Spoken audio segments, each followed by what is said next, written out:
പരിശുദ്ധ പരമദിവ്യകാരുണ്യത്തിന് എന്നേരും ആരാധനയും സ്തുതിയും പുകഴ്ചയും ഉണ്ടാകട്ടെ. മക്കളെ ഒന്ന് പ്രാർത്ഥിച്ചേ. കർത്താവേ, കർത്താവേ, യോഹന്നാന്റെ സുവിശേഷം 20:22 അടിയൻ പ്രാർത്ഥിക്കുന്നു. അപ്പോസ്തലന്മാരിലെ നിശ്വസിച്ചതുപോലെ എന്റെ മേലും നിശ്വസിക്കണമേ. ഞാനും പരിശുദ്ധാത്മാവിൽ നിറയട്ടെ. ശ്രദ്ധിക്കട്ടെ.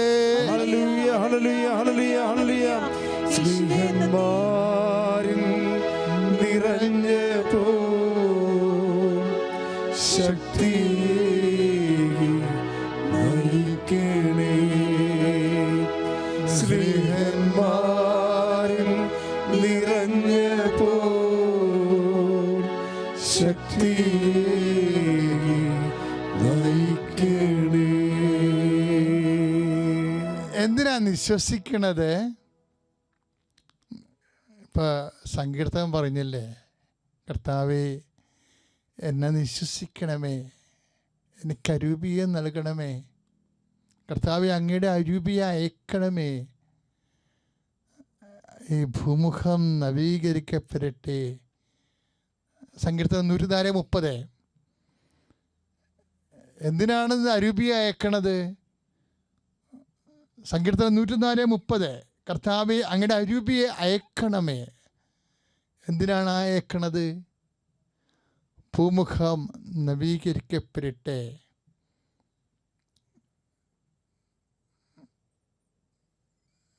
ജീവശ്വാസം എത്തുമ്പോൾ അവശിഷിക്കപ്പെടുന്നു. ഭൂമുഖം നവീകരിക്കപ്പെടുന്നു. ജീവശ്വാസം, പരിശുദ്ധാത്മാ പ്രസാദപരത്തിന് അങ്ങനൊരു ഗുണമുണ്ട്. ഭൂമുഖം നവീകരിക്കും. അപ്പം നിങ്ങളവർക്ക് ഭൂമുഖം, ആഫ്രിക്കയുടെ മുഖം, ഭൂമുഖം ഇന്ത്യയുടെ മുഖം, അമേരിക്കയുടെ മുഖം, ഭൂമിയുടെ ഉപരിതലം എന്നല്ല അർത്ഥമേ.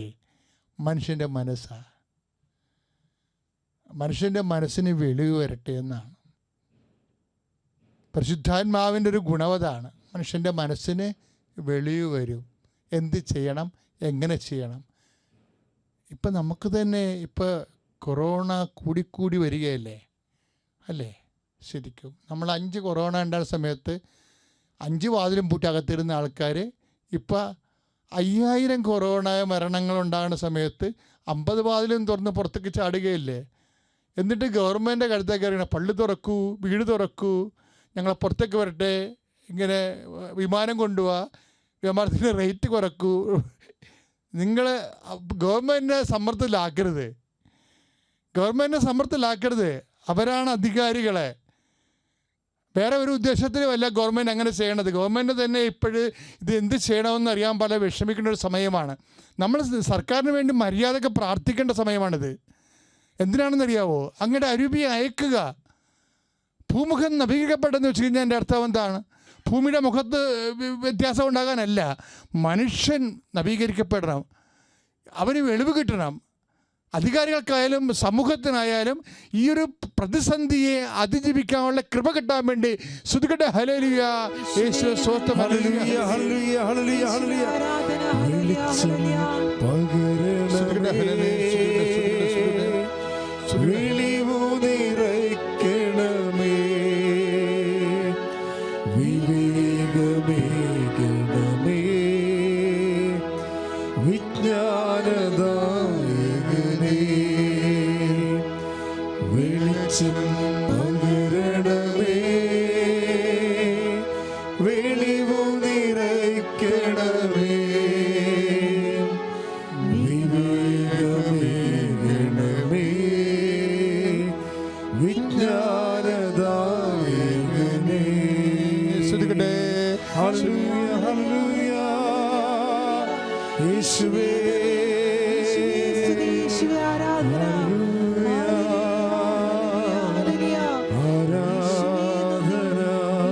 ശ്രദ്ധിക്കട്ടെ. ഹല്ലേലൂയ.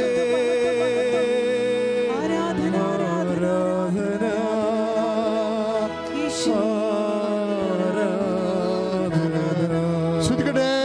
യേശുവേ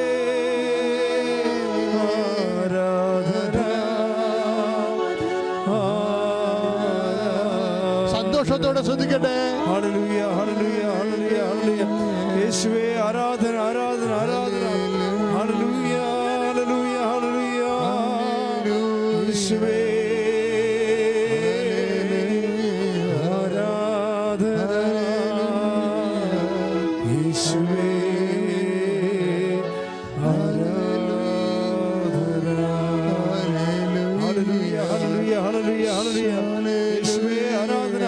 സന്തോഷത്തോടെ, അഭിഷേകത്തോടെ, സ്നേഹത്തോടെ. ഓ ആത്മാവേ, അഭിഷേകമായി ഞങ്ങൾ നിറയണമേ. വെളിച്ചം പകരണമേ. ഹല്ലേലൂയ. വെളിച്ചം പകരണമേ, വെളിവു നിറയ്ക്കണമേ, വിവേകമേകണമേ, വിജ്ഞാനദായകനേ. വെളിച്ചം പകരണമേ, വെളിച്ചം പകരണമേ, വെളിവു നിറയ്ക്കണമേ, വിവേകമേകണമേ, വിജ്ഞാനദായകനേ. അച്ഛനോട് ചേർന്ന് പ്രാർത്ഥിക്കുക. കർത്താവായ ദൈവമേ, കർത്താവായ ദൈവമേ, വരപ്രസാദത്തിൽ ജീവിക്കാൻ ഞങ്ങൾക്ക് പാപത്തെക്കുറിച്ചുള്ള പശ്ചാത്താപം നൽകണമേ.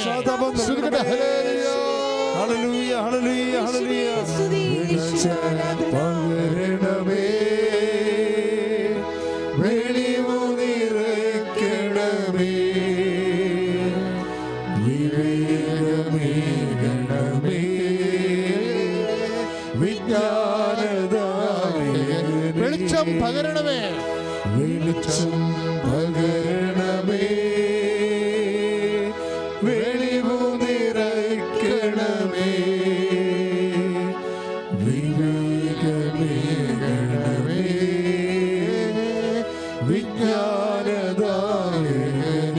വെളിച്ചം പകരണമേ, വെളിച്ചം പകരണമേ, വെളിവു നിറയ്ക്കണമേ, വിവേകമേകണമേ, വിജ്ഞാനദായകനേ. വിജ്ഞാനദായകനെ. വിജ്ഞാനദായകനേ. ശ്രുതികടേ. ഹല്ലേലൂയ. വിജ്ഞാനദായകനേ. ശ്രുതികടേ. ഹല്ലേലൂയ ഹല്ലേലൂയ ഹല്ലേലൂയ. യേശുവേ ഹല്ലേലൂയ. ഹല്ലേലൂയ. വെളിച്ചം പകരണമേ, വെളിവു നിറയ്ക്കണമേ, വിവേകമേകണമേ, വിജ്ഞാനദായകനേ. അസ്ഥികൾ വളരുന്നവരെ ഈശോ കാണിക്കുന്നുണ്ട്. അസ്ഥികൾ വളരുന്ന, അതായത് ചില അസ്ഥികൾ ഇടയ്ക്കിടായിട്ട് വളരുന്നു, എന്നിട്ട് ശരീരത്തിന് പുറത്തേക്ക് തള്ളി വരാൻ പോകുന്ന പോലെ മുഴ പോലെ കാണിക്കുന്നു. ആ അസ്ഥികൾ മുറിച്ച് കളയേണ്ടി വരേണ്ട അവസ്ഥകളാണ്. അങ്ങനെയുള്ള അസ്ഥികളെ കർത്താവ് സുഖപ്പെടുത്താൻ വേണ്ടി പ്രാർത്ഥിക്കുന്നത്. അതുകൊണ്ടാണ് ഈശോ കാണിച്ചു തരുന്നത്. നിങ്ങൾ അസ്ഥിവേദന ഉള്ളവരെ, അസ്ഥി ഉന്തി നിൽക്കുന്നവരോ അസ്ഥി തെറിച്ച് നിൽക്കുന്നവരോ പല്ല് പോലും ഇടയ്ക്കിടായിട്ട് വളർന്ന് ചാടി വരുന്നില്ലേ, അങ്ങനെയുള്ളൊരു ആ വശങ്ങളിലേക്കെല്ലാം സ്പർശിച്ചുകൊണ്ട് അതിശക്തമായി സ്തുതിക്കട്ടെ. അമ്മ മാതാവിനോട് മധ്യസ്ഥം വഹിച്ചുകൊണ്ട് സ്തുതിക്കട്ടെ. കർത്താവെ, അസ്ഥി രോഗികളെ സമർപ്പിച്ച് പ്രാർത്ഥിക്കുന്നു ഈശോ. ഈശോ അസ്ഥി രോഗികളെ സമർപ്പിച്ച് പ്രാർത്ഥിക്കുന്നു കർത്താവെ. അസ്ഥി ഉന്തി വരുന്നവരെ, അസ്ഥി ദ്രവിക്കുന്നവരെ, അസ്ഥി ഉരുക്കമുള്ളവരെ യേശു ക്രിസ്തുവിന്റെ ഉന്നതമായ നാമത്തില് അമ്മ മാതാവിന് മധ്യസ്ഥല് അസ്ഥി രോഗങ്ങള് സൗഖ്യം പ്രാപിക്കട്ടെ. വെളിച്ചം പകരണമേ. വെളിച്ചം പകരണമേ, വെളിവു നിറയ്ക്കണമേ, വിവേകമേകണമേ, വിജ്ഞാനദായകനേ. ഹല്ലേലൂയ. ഹല്ലേലൂയ ഹല്ലേലൂയ ഹല്ലേലൂയ ഹല്ലേലൂയ ഹല്ലേലൂയ ഹല്ലേലൂയ. ഈശോയ്ക്കും പരിശുദ്ധ അമ്മയ്ക്കും 1000 നന്ദി പറഞ്ഞുകൊണ്ട് ഒരിക്കൽ കൂടി അമ്മയ പ്രത്യക്ഷമായ ഈ പുണ്യഭൂമിയിൽ കാലുകുത്തുവാൻ അമ്മ അനുവദിച്ചതിനെ ഓർത്ത് ദൈവത്തിന് നന്ദി പറയുന്നു. ഞാൻ ഷിജു മാത്യു, കാനഡയിലെ ന്യൂ ബ്രൗൺസ്വിക്ക് എന്ന പ്രൊവിൻസിൽ നിന്നും വരികയാണ്.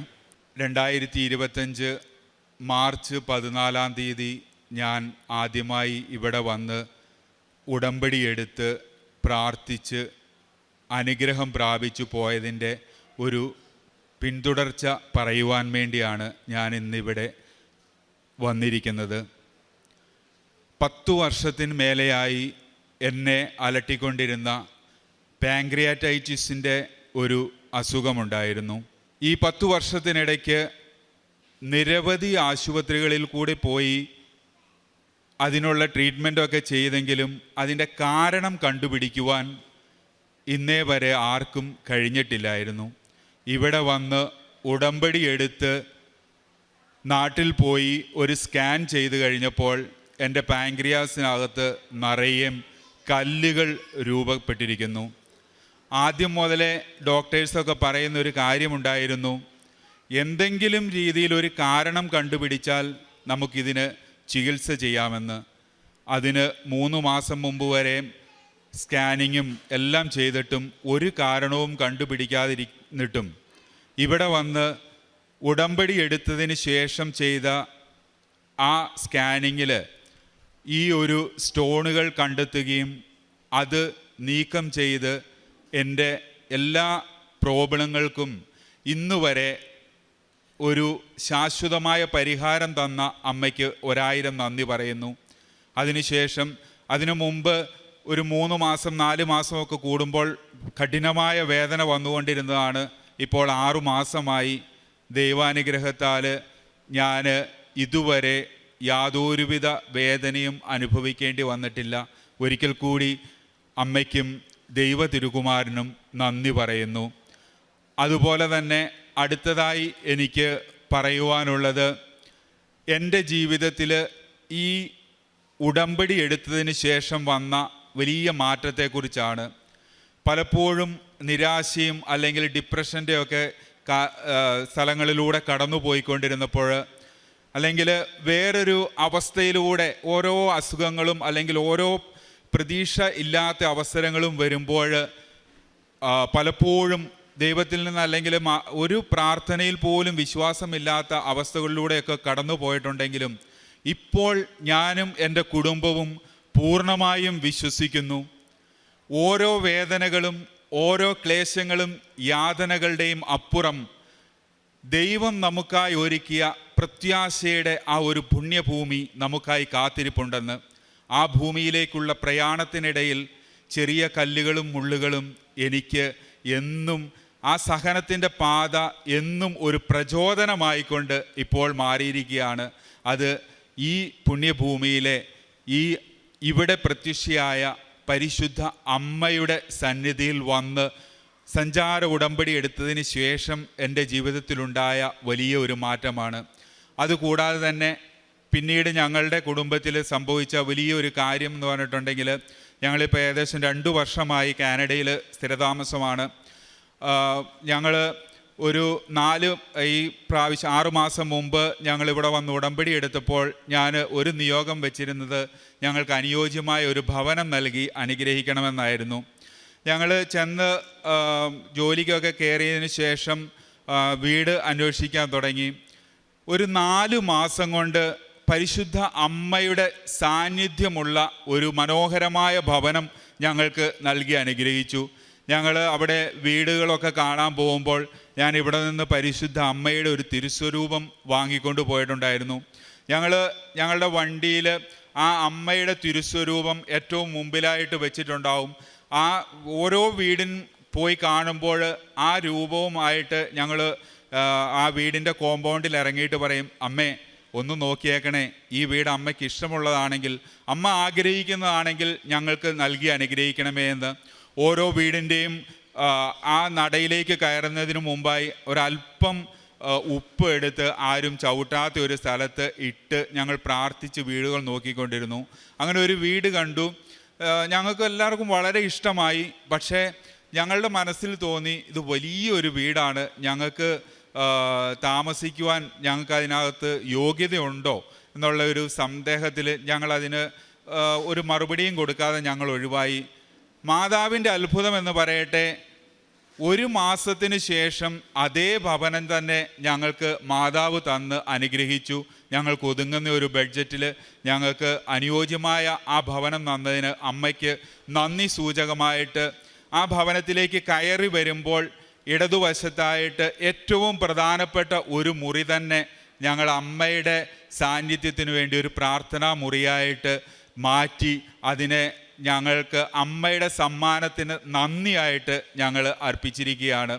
അതുപോലെ തന്നെ നമ്മുടെ ജോസഫ് അച്ഛൻ്റെ ആ ഒരു ഡെയിലി ബ്രെഡ്, ആ ഒരു പ്രാർത്ഥനയുടെ അനുഗ്രഹം നമ്മുടെ ജീവിതത്തിൽ എന്നും അനുഗ്രഹമാണ്. രാവിലെ അത് ശ്രവിച്ചതിന് ശേഷം അനുഗ്രഹം വാങ്ങിപ്പോയിട്ടുണ്ടെങ്കിൽ നമുക്കൊരിക്കലും പരാജയം വരില്ല എന്നുള്ളതിൻ്റെ ഏറ്റവും വലിയൊരു സാക്ഷ്യമാണ് എൻ്റെ ജീവിതത്തിൽ അടുത്തതായി ഞാൻ പറയാൻ പോകുന്നത്. എൻ്റെ വീട്ടിൽ നിന്ന് ജോലി സ്ഥലത്തേക്ക് 40 മിനിറ്റ് ഡ്രൈവ് ചെയ്യണം. അപ്പോൾ സ്ഥിരമായിട്ട് ഞാൻ ചെയ്യുന്നത് ഡെയിലി ബ്രെഡ് കേൾക്കും. അവർ ഡെയിലി ബ്രെഡ് രാവിലെ നമ്മളൊരു 5:45 ആകുമ്പോഴാണ് ജോലിക്ക് പോകുന്നത്. ആ സമയത്ത് കേട്ടുകൊണ്ട് പോകും. അതിനുശേഷം ഒരു വിശുദ്ധ കുർബാനയും കൂടെ പങ്കെടുത്ത് കഴിയുമ്പോഴത്തേക്ക് ഞങ്ങൾ ജോലി സ്ഥലത്തെത്തും. അങ്ങനെ പോയി ഒരു ദിവസം ഞാനൊരു രോഗിക്ക് ഒരു ഇഞ്ചക്ഷൻ കൊടുത്തു.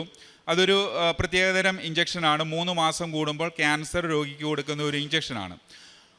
അത് അതിൻ്റെ ഇഞ്ചക്ഷൻ്റെ മരുന്ന് ഒരു പ്രത്യേക തരത്തിലാണ് നമുക്ക് കിട്ടുന്നത്. അത് മിക്സ് ചെയ്ത് അത് സിറിഞ്ച് ഊരി നീഡിൽ ഘടിപ്പിച്ചതിന് ശേഷം നമ്മൾ രോഗിക്ക് കൊടുക്കുകയാണ് ചെയ്യുന്നത്. ഞാൻ എല്ലാ ഡോക്യുമെൻറ്റേഷനും ചെയ്തു, കമ്പ്യൂട്ടറിൽ എല്ലാ ഡോക്യുമെൻറ്റേഷനും ചെയ്തു.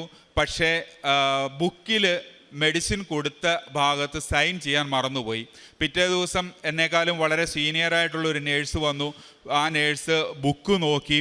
അതിനുശേഷം ബുക്കിൽ ഇഞ്ചക്ഷൻ കൊടുത്തതായിട്ടുള്ളത് കാണാത്തത് കൊണ്ട് അവർ ആ ഇഞ്ചക്ഷൻ എടുത്ത് പ്രിപ്പയർ ചെയ്തു. ആ ഇഞ്ചക്ഷൻ പ്രിപ്പയർ ചെയ്ത് കഴിഞ്ഞിട്ടുണ്ടെങ്കിൽ ആ സിറിഞ്ച് വളരെ നിഷ്പ്രയാസം നമുക്ക് ഊരി അത് സെപ്പറേറ്റ് ആക്കി നീഡിൽ ഘടിപ്പിച്ച് ഇഞ്ചക്ട് ചെയ്യാവുന്നതേ ഉള്ളൂ. ആ നേഴ്സാണെങ്കിൽ സ്ഥിരമായിട്ട് അത് ചെയ്തുകൊണ്ടിരിക്കുന്ന ഒരു പ്രൊസീജിയറുമാണ്. അവർ അന്നത്തെ ദിവസം എന്ത് ചെയ്തിട്ടും ആ നീഡിൽ അല്ലെങ്കിൽ ആ സിറിഞ്ച് വേർപെട്ട് വരുന്നില്ല. ഒരു 10-15 മിനിറ്റ് അവർ ട്രൈ ചെയ്തു, ഒരു രക്ഷയുമില്ല. അവസാനം ഞാൻ അന്ന് താഴത്തെ ഫ്ലോറിലായിരുന്നു. അവർ താഴെ എൻ്റെ അടുത്ത് കൊണ്ടുവന്നു. ഷിജു, ഇതൊന്ന് തുറന്നു തരാമോ, ആ രോഗിക്ക് കൊടുക്കാനുണ്ടെന്ന് പറഞ്ഞു. അപ്പോൾ ഞാൻ നോക്കുമ്പോൾ ഞാൻ ഇന്നലെ കൊടുത്ത ഇഞ്ചക്ഷൻ ആണല്ലോ, ഈസി ആണല്ലോ എന്ന് പറഞ്ഞ് ഞാൻ തുറന്നു. അപ്പോൾ പെട്ടെന്ന് എൻ്റെ മനസ്സിൽ തോന്നി, അയ്യോ ഇതാർക്കാണ് കൊടുക്കാനുള്ളത്? ഇവിടെ ഒരു രോഗിക്കാണല്ലോ ഇത് കിട്ടുന്നത്. ഞാൻ അന്നേരം ചോദിച്ചു, സിസ്റ്റർ ഇത് ആർക്കാണ് കൊടുക്കാൻ പോകുന്നതെന്ന് ചോദിച്ചു. അപ്പോൾ അവർ പറഞ്ഞു ഇന്ന രോഗിക്കാന്ന് പറഞ്ഞു.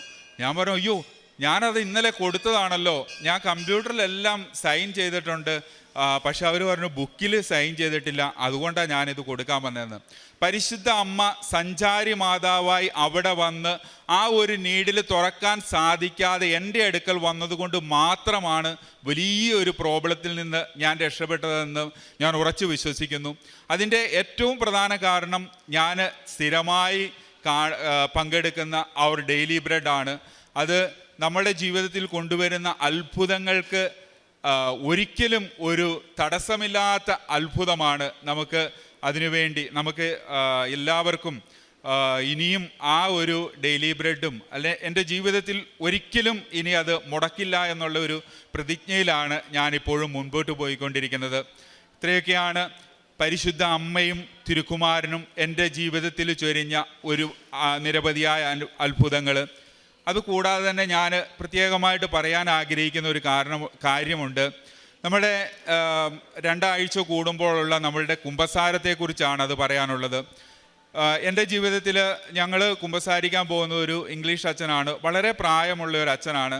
അപ്പോൾ നമ്മളിങ്ങനെ ഒരു സൗഹൃദ സംഭാഷണം പോലെയാണ് അച്ഛനുമായിട്ട് കുമ്പസാരിക്കുന്നത്. അപ്പം കുമ്പസാരിച്ചപ്പോൾ ഞാനിങ്ങനെ ഉടമ്പടിയുടെ കാര്യമൊക്കെ പറഞ്ഞു. ചിലപ്പോഴിങ്ങനെ മുടങ്ങി പോകാറുണ്ട്, പ്രാർത്ഥനകളും മുടങ്ങാറുണ്ട്. അങ്ങനെയൊക്കെ ചോദിക്കുമ്പോൾ അച്ഛൻ ചോദിക്കുകയാണ്, നിനക്ക് എന്തുകൊണ്ട് അത് ഇന്ന് തുടങ്ങിക്കൂടാ എന്ന്. അപ്പം ഞാൻ അത്ഭുതപ്പെട്ടു. എന്താണ് അച്ഛൻ ഉദ്ദേശിക്കുന്നത്? നിനക്ക് അത് തുടർച്ചയായിട്ട് കൊണ്ടു നടക്കാനല്ലേ ബുദ്ധിമുട്ട്? എല്ലാ ദിവസവും ഇന്ന് തുടങ്ങുന്നതായിട്ട് നിൻ്റെ ഉടമ്പടിയിൽ നീ അങ്ങ് ജീവിച്ചാൽ അത് ഇന്ന് തുടങ്ങുന്നതല്ലേ, അതിന് തുടർച്ചയില്ലല്ലോ. അപ്പം നിനക്ക് അത് തുടർച്ചയായിട്ട് വരികയും ചെയ്യും, ഇന്ന് തുടങ്ങുന്നതായിട്ട് നമ്മളുടെ ജീവിതത്തിൽ അനുഭവിക്കാൻ കഴിയുകയും ചെയ്യും. അതൊരു വലിയ ഒരു ഇൻസ്പിറേഷനായി. അതിനുശേഷം എൻ്റെ ജീവിതത്തിൽ ഇന്ന് വരെയും ഉടമ്പടിയുടെ പ്രാർത്ഥനകളെക്കുറിച്ചോ അല്ലെങ്കിൽ പ്രവർത്തികളെക്കുറിച്ചോ യാതൊരുവിധ ആശങ്കയും ഉണ്ടായിട്ടില്ല. ഈ പുണ്യഭൂമിയിൽ ഈ ഒരിക്കൽ കൂടി കാലുകുത്തുവാൻ അനുവദിച്ച പരിശുദ്ധ അമ്മയ്ക്കും തിരുക്കുമാരനും 1000 നന്ദി പറഞ്ഞുകൊണ്ട് ദൈവത്തിനും അമ്മയ്ക്കും 1000 നന്ദി പറയുന്നു. പ്രേക്ഷിത പ്രവർത്തനമായിട്ട് ഞങ്ങൾ ചെയ്യുന്നത്, ഞാനവിടെ കാറ്റഗിസം പഠിപ്പിക്കുന്നുണ്ട്, അതൊരു കാര്യം. അതുകൂടാതെ തന്നെ നമുക്ക് അവിടെ ഫുഡ് ബാങ്കിൽ നമ്മൾ എല്ലാ മാസവും ഒരു നിശ്ചിത തുക സംഭാവനയായിട്ട് കൊടുക്കാറുണ്ട്. ഫുഡ് ബാങ്ക് മുഖാന്തരം അവിടെ ഭക്ഷണം അവർ വിതരണം ചെയ്യുന്നു. അതുപോലെ തന്നെ ജീവിതത്തിൽ ഏതൊരവസരത്തിലും മാതാവിനെക്കുറിച്ചൊരു വാക്ക് പറയാനുള്ളൊരവസരം കിട്ടിയാൽ അത് ഞങ്ങൾ പാഴാക്കാറില്ല. ജീവിതത്തിലെ എന്ത് കാര്യങ്ങളെക്കുറിച്ചും പറഞ്ഞിട്ടുണ്ടെങ്കിൽ ഞങ്ങളത് മാതാവ് വഴിയായിട്ട് ഞങ്ങൾക്ക് കിട്ടിയ എന്തെങ്കിലും ഒരു കാര്യത്തെക്കുറിച്ച് ഒരാളോട് പറയുവാൻ, അല്ലെങ്കിൽ ഞങ്ങൾ പരിചയപ്പെടുന്ന ഒരാളോട് പറയുവാൻ ഞങ്ങൾ എപ്പോഴും ശ്രദ്ധിക്കാറുണ്ട്. ഇതൊക്കെയാണ് ഞങ്ങൾ കാരുണ്യ പ്രവർത്തികളായിട്ട് ചെയ്തുകൊണ്ടിരിക്കുന്നത്. വിശ്വാസം വഴി കൃപയാലാണ് നിങ്ങൾ രക്ഷിക്കപ്പെട്ടത്. അത് നിങ്ങൾ നേടിയെടുത്തതല്ല, ദൈവത്തിൻ്റെ ദാനമാണ്. ഞാൻ ആദ്യമായി ഈ അൾത്താരയിൽ വന്ന് സാക്ഷ്യം പറയുവാനും പരിശുദ്ധ അമ്മയുടെ പ്രത്യക്ഷീകരണത്തിൻ്റെ സാക്ഷികളാകുവാനും ദൈവം അനുവദിച്ചതിന് ദൈവപിതാവിനും ഈശോയ്ക്കും പരിശുദ്ധ അമ്മയ്ക്കും 1000 നന്ദി പറയുന്നു. 2018 ഞാൻ ആദ്യമായി ഉടമ്പടി എടുത്തത്. എൻ്റെ മോൾക്ക് വിവാഹം കഴിഞ്ഞിട്ട് കുഞ്ഞുങ്ങളില്ലായിരുന്നു. ആ നിയോഗം വെച്ചാണ് ഉടമ്പടി എടുത്തത്. പക്ഷേ വെള്ളപ്പൊക്കവും കൊറോണയൊക്കെ കാരണം കൂടുതൽ ഇങ്ങോട്ട് വരാൻ പറ്റിയിരുന്നില്ല. വീണ്ടും 2023 ഫെബ്രുവരിയിൽ വീണ്ടും ഉടമ്പടി പുതുക്കി. അപ്പം മോളും അന്ന് ഉടമ്പടി എടുത്തു. ഞങ്ങൾ അന്നേരം അച്ഛൻ്റെ ഉടമ്പടി ധ്യാനങ്ങളും സാക്ഷ്യങ്ങളും ഒക്കെ കേൾക്കാൻ തുടങ്ങിയപ്പോഴാണ് ഉടമ്പടിയെക്കുറിച്ച് കൂടുതൽ വ്യക്തമായ അറിവ് ലഭിച്ചത്. അതനുസരിച്ച് ഞങ്ങൾ ഉടമ്പടി ജീവിതം മുന്നോട്ട് കൊണ്ടുപോയി. 2024 സെപ്റ്റംബറിൽ മോൾ പ്രഗ്നൻ്റ് ആണെന്ന് അറിഞ്ഞു. 2025 മെയ് മാസം തന്നെ മാതാവ് ഒരു കുഞ്ഞിനെ നൽകി ഞങ്ങളെ അനുഗ്രഹിച്ചു. എൻ്റെ പേര് ജെൻസി, എൻ്റെ ഹസ്ബൻഡ് ശൈലേഷ്, ഞങ്ങളുടെ കുഞ്ഞ് മാരിയോ. ഞങ്ങളുടെ വിവാഹം കഴിഞ്ഞിട്ട് 9 വർഷങ്ങളായി. ഞങ്ങൾക്ക് മക്കളുണ്ടായിരുന്നില്ല. ഇതിനിടയിൽ ഒത്തിരിയേറെ ട്രീറ്റ്മെൻറ്റുകളിലും ഒത്തിരിയേറെ ഹോസ്പിറ്റലുകളിലും ഞങ്ങൾ പോയി. യാതൊരു ഫലവും ഉണ്ടായില്ല. അതിനുശേഷം ഒരു ഫ്രണ്ട് പറഞ്ഞാണ് ഞങ്ങളിവിടെ എത്തിച്ചേർന്നത്. കൃപാസനം പത്രം പലരും ഞങ്ങളുടെ കയ്യിൽ തന്നു. ഞങ്ങൾക്ക് ഈ 9 വർഷത്തിനിടയ്ക്ക് 4 പ്രാവശ്യം അബോർഷനായിട്ടുണ്ട്. പല കാരണങ്ങൾ വ്യക്തമല്ലായിരുന്നു. ഡോക്ടർ പറഞ്ഞത് കാരണങ്ങളൊന്നും വ്യക്തമല്ല, എന്തുകൊണ്ടാണ് ഇങ്ങനെ പോകുന്നതെന്ന് മനസ്സിലാകുന്നില്ല എന്നാണ് പറഞ്ഞത്. അങ്ങനെ ഞങ്ങൾ വളരെയേറെ ദുഃഖത്തോടും വലിയൊരു മാനസികാവസ്ഥയിലുമാണ് ഞങ്ങളിവിടെ എത്തിച്ചേർന്നത്. ഇവിടെ എത്തിച്ചേർന്ന് കഴിഞ്ഞപ്പോൾ ഞങ്ങൾക്ക് തോന്നി ഒരു ഹോസ്പിറ്റലിലൂടെ കാണിക്കാം. ഇവിടെ പലരും സാക്ഷ്യം പറയുന്നത് കേട്ടു. പല തെളിവുകളും കൊണ്ടാണ് ഇവിടെ വന്ന് സാക്ഷ്യം പറയുന്നത്. അങ്ങനെ ഞാൻ 6/12/2023 ഞാൻ ഇവിടെ ഉടമ്പടി എടുത്തത്. അതിനുശേഷം ഞങ്ങളൊരു ഹോസ്പിറ്റലിൽ പോയി. അവിടെ പല ട്രീറ്റ്മെൻറ്റുകളും ഞങ്ങൾ ചെയ്തു, പല സ്കാനിങ്ങുകളും ചെയ്തു. ഡോക്ടേഴ്സ് എന്നിലെ പല കുറവുകളും കണ്ടുപിടിച്ചു. ഒത്തിരി ഹോർമോൺ ഇംബാലൻസ് ഉണ്ട്, യൂട്രസിലേക്ക് ബ്ലഡ് ഫ്ലോ കുറവുണ്ട്, വേണ്ടത്ര ക്വാളിറ്റി കുറവാണ് എന്നൊക്കെ ഒരുപാട് കാരണങ്ങൾ കണ്ടുപിടിച്ചു. അതിൻ്റെ ഒത്തിരിയേറെ തെളിവുകളും ഞങ്ങളുടെ കയ്യിലായി. ഇതെല്ലാം വെച്ചുകൊണ്ടാണ് ഞങ്ങളിവിടെ കൃപാസനത്തിൽ വന്നത്. ഞാൻ ഉടമ്പടി എടുത്തു. അന്ന് വൈകുന്നേരം സായാഹ്ന പ്രാർത്ഥന കഴിഞ്ഞു. ഞങ്ങൾ പ്രാർത്ഥന ചൊല്ലി മാതാവിൻ്റെ അടുത്ത് ഞങ്ങളുടെ ട്രീറ്റ്മെൻറ്റ് ഫയലുകളെല്ലാം വെച്ചു. മാതാവിനോട് പറഞ്ഞു, ഇനി ഞങ്ങളൊരു ട്രീറ്റ്മെൻറ്റിനും പോകുന്നില്ല, മാതാവ് ഈശോയെ ഞങ്ങളെ സഹായിച്ചാൽ മതി. ഞങ്ങൾ ഈശോയുടെ സാക്ഷിയായി, മാതാവിൻ്റെ സാക്ഷിയായി ഞങ്ങൾ ജീവിക്കാം എന്ന് പറഞ്ഞു. മാതാവിൻ്റെ അടുക്കൽ ഞങ്ങൾ ട്രീറ്റ്മെൻറ്റ് ഫയലുകൾ സമർപ്പിച്ചു. അതിനുശേഷം ഞങ്ങൾ ഹോസ്പിറ്റലിൽ പോയിട്ടില്ല, ട്രീറ്റ്മെൻ്റ് ഒന്നും എടുത്തില്ല. വീണ്ടും അന്ന് ഉടമ്പടി എടുത്തപ്പോൾ ആദ്യത്തെ എൻ്റെ നിയോഗം ഒരു കുഞ്ഞിന് വേണ്ടിയായിരുന്നു. വീണ്ടും ഞാൻ ഉടമ്പടി പുതുക്കി, ഒരു പ്രാവശ്യം പുതുക്കി. അന്നത്തെ എൻ്റെ നിയോഗം, കുഞ്ഞിന് വേണ്ടിയുള്ള നിയോഗം, ഞാൻ രണ്ടാമതാണ് വെച്ചത്. ആദ്യം അമ്മ എൻ്റെ കൂടെ വരണം, അമ്മയുടെ സാന്നിധ്യം എൻ്റെ കൂടെ ഉണ്ടാവണം എന്നതായിരുന്നു. വീണ്ടും അതൊന്നുകൂടെ പുതുക്കി, ഉടമ്പടി വീണ്ടും പുതുക്കിയപ്പോൾ എൻ്റെ നിയോഗം, കുഞ്ഞിന് വേണ്ടിയുള്ള എൻ്റെ നിയോഗം ഞാൻ അഞ്ചാമതാണ് വെച്ചത്. മറ്റുള്ളവർക്ക് വേണ്ടിയും എൻ്റെ ആത്മീയ നിയോഗങ്ങൾക്ക് വേണ്ടിയും ഒക്കെ ഞാൻ മാറ്റി. വീണ്ടും ഞാൻ മാതാവിനോട് ഞാനിവിടെ പറഞ്ഞിട്ടാണ് പോയത്, ഇനി ഞാനൊന്ന് പുതുക്കാൻ വരുവാണെങ്കിൽ ഞാൻ എൻ്റെ കുഞ്ഞിന് വേണ്ടിയുള്ള ഒരു നിയോഗം ഞാൻ വെക്കില്ല. കാരണം ആ നിയോഗം നിൻ്റെ കൈകളിൽ ഓൾറെഡി ഞാൻ തന്നു, നീ അത് സ്വീകരിച്ചു എന്ന് ഞാൻ മനസ്സിലാക്കിക്കൊള്ളാം. അങ്ങനെ ഞാൻ പുതുക്കി കഴിഞ്ഞ് 2 മാസം കഴിഞ്ഞാണ് ഞാൻ പ്രഗ്നൻ്റ് ആയത്. വീണ്ടും യാതൊരുവിധ കോംപ്ലിക്കേഷനുകളും ഇല്ലാതെ ആണ് എൻ്റെ പ്രഗ്നൻസി മുമ്പോട്ട് പോയത്. പ്രഗ്നൻ്റായി 3-ാം മാസം ഞാൻ അച്ഛനെ കാണാൻ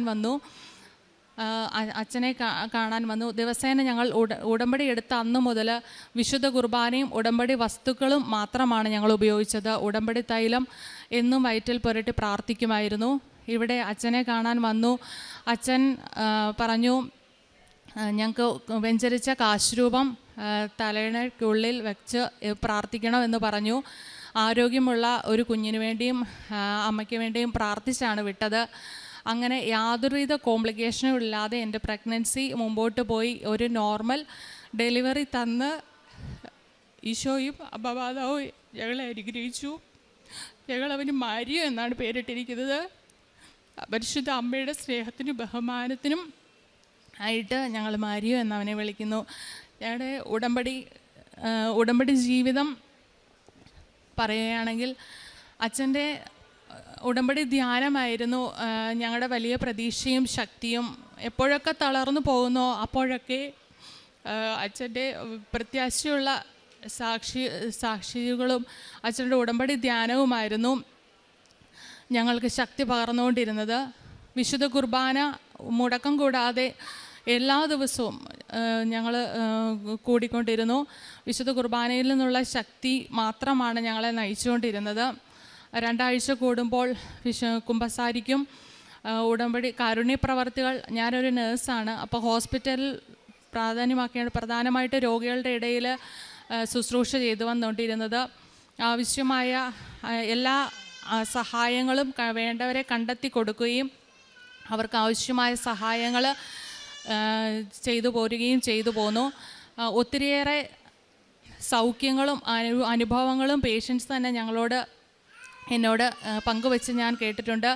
ഈശോ അതിനൊക്കെ എന്നെ ഒരു ഉപകരണമാക്കി മാറ്റി. ദൈവസ്നേഹത്തിലേക്ക് വന്നു, ഈ കൂടുതൽ അടുത്തു. ദൈവസ്നേഹത്തിൻ്റെ വലിയ തലങ്ങളിലേക്ക് ഞങ്ങളെ ആദ്യം കൊണ്ടുവന്നു.